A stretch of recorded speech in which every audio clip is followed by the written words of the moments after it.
Welcome back to Africa 54. I'm Vincent McCory in Washington. Now, aid money urgently needs to be redirected to the poorest countries in order to reach the United Nations goal of ending extreme poverty by 2030. That's according to a new report.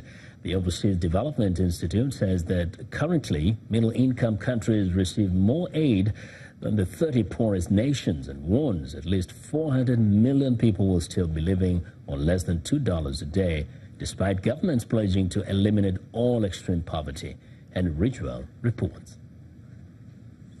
In northern Ethiopia, irrigation channels have turned arid plains into fertile farmland.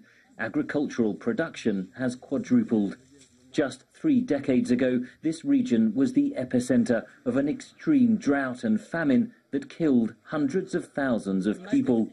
The report from the ODI credits Ethiopia's so-called Productive Safety Net program, launched in 2005, with lifting 1.4 million people out of extreme poverty. It enabled Ethiopia to avoid another famine during severe droughts in 2010 and 2015. In contrast, neighbouring Uganda has recently seen extreme poverty levels rise, despite a rapid reduction in previous years. And one of the reasons is because climate change is starting to have an impact in that country. Now, in Ethiopia, they've managed, with a lot of support, partly from the US, to have programs that support farmers when a sudden climate and a weather event happens. Uganda, they didn't. So when they had a drought, and that led to real increase in poverty. So it's a matter of having the right systems in place. Ethiopia's program, the largest of any low-income country, pays beneficiaries to work on public works projects like irrigation, roads, schools and health clinics, helping to create long-term poverty relief.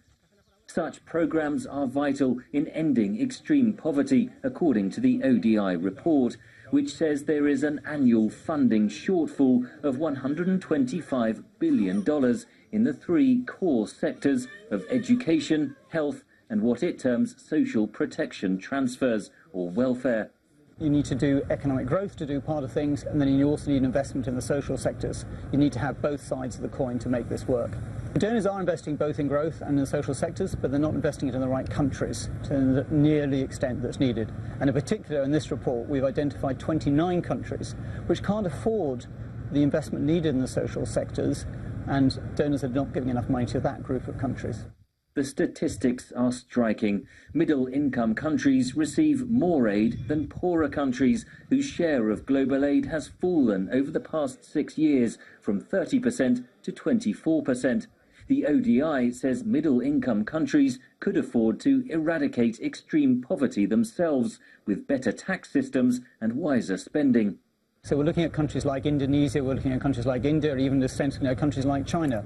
There is a lot more potential to increase the taxation in those countries.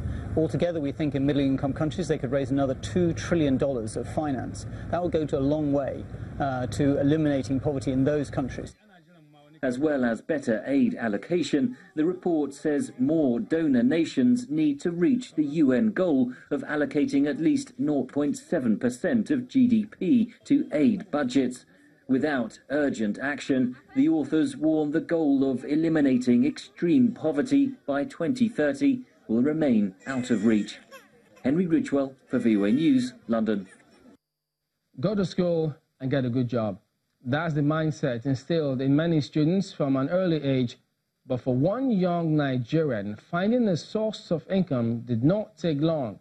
29-year-old Peter Prince found himself a job as an artist long before he graduated in school in 2015. The young artist says he loves the opportunity art gives him to express his thoughts about issues in society while making some money. Channels Television's correspondent Imani Ode compiled this report. Developing a skill remains a sure way of making a living, especially in societies where population surpasses available jobs. Those who acquire formal education up to the tertiary level in Nigeria, the one-year mandatory National Youth Service gives them an opportunity to showcase their skills and also a taste of the labor market. In Cross River State, South Nigeria, One core member, Peter Prince, found his path long before graduating with a degree in fine art in 2015. Painting is beyond a fleeting passion for the artist, who says he hopes to make his mark someday. But for now, he has other skills to ensure he's not part of the dependency burden. If this one is not fetching money, I can also divide it into tailoring. If tailoring is not even fetching money, I can also go to shirt branding. If that one is not fetching money, I can also do makeup to fetch me money. And if I'm getting a white-collar job today, not that I'm going to leave my painting job. The 29-year-old's works vary from paintings to metalworks, some of which depict issues that affect women. According to the artist, his creative time is mostly at night after he finishes from the National Youth Service job. A colleague of his, who is also a photographer, asked young Nigerians to look inwards rather than wait for non-existent jobs. We are overpopulated to the point that the white collars are no longer available in the market, even for free. So what do? We have to search inwards. Like I do say to some people, the works of your hands is just the best assurance you can ever get. Putting food on the table on a regular basis. The likes of Prince belong to the macro, small and medium enterprises sector, which is a major contributor to economic growth and job creation in the country. The Cross River State government said it is willing to support such youth. We are ready to enhance them, to encourage them to grow higher and deeper, using the Bank of Industry framework, in which there's a collaboration between the Cross River State Ministry of Commerce and Industry and the Bank of Industry. So we encourage them, we speak to the Bank of Industry to assist them, knowing also well that the Cross River State has a fund, industrialization fund with the Bank of Industry. Prince says he got exposed to art at an early age of 8, and it remains a huge part of his life and aspirations. He is also imparting the knowledge to other art lovers who may want to make it a lifestyle. It's time now for a short break, but we'd like to invite you to visit our website, channelstv.com, for news and other programming around the clock. You can also find us at youtube.com/channelsweb. Still to come, a stunned response to the United States' refusal to endorse the UN resolution for countries to encourage breastfeeding. Well, that story after the break.